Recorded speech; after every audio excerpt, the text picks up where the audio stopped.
ভূমি মন্ত্রণালয়ের গুরুত্বপূর্ণ ঘোষণা, মামলা ছাড়া দলিল এবং খতিয়ানের 5 ধরনের ভুল সংশোধন করতে পারবেন। ভূমি মালিকদের দীর্ঘদিনের ভোগান্তি দূর করতে বড় পদক্ষেপ নিয়েছে সরকার। এখন থেকে দলিল ও রেকর্ড খতিয়ানের 5 ধরনের গুরুতর ভুল মামলা ছাড়াই সংশোধন করা যাবে। সংশ্লিষ্ট এসএল্যান্ড অফিস বা জেলা প্রশাসকের কার্যালয়ে প্রয়োজনীয় কাগজপত্র জমা দিলেই বিনা খরচে ভুল সংশোধনের সুযোগ পাবেন ভূমি মালিকরা। আগে এসব ভুল সংশোধনের জন্য আদালতে যেতে হতো, যার ফলে বছরের পর বছর ভোগান্তি পোহাতে হতো। মামলা পরিচালনার সময় অর্থ সবই ব্যয় হতো। তবু অনেক ক্ষেত্রেই সমস্যার সমাধান হতো না। কোন কোন ভুল সংশোধন করা যাবে? নামের বানান ভুল, মালিক পিতামাতা বা অংশীদারের নামের বানানে ভুল বা গরমিল। ঠিকানা সংশোধন, ঠিকানা বা অন্যান্য কারিগরি ভুল। অংশের ঘরে ভুল, অংশ কম বেশি বসে যাওয়া, যেমন 50-এর জায়গায় 25 লেখা হওয়া।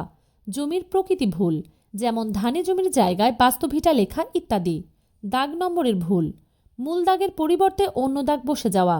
সংশোধনের প্রক্রিয়া, এই ধরনের ভুল সংশোধনের জন্য ভূমি মালিককে প্রয়োজনীয় কাগজপত্র ও প্রমাণাদি নিয়ে সংশ্লিষ্ট এসএল্যান্ড কার্যালয়ে আবেদন করতে হবে।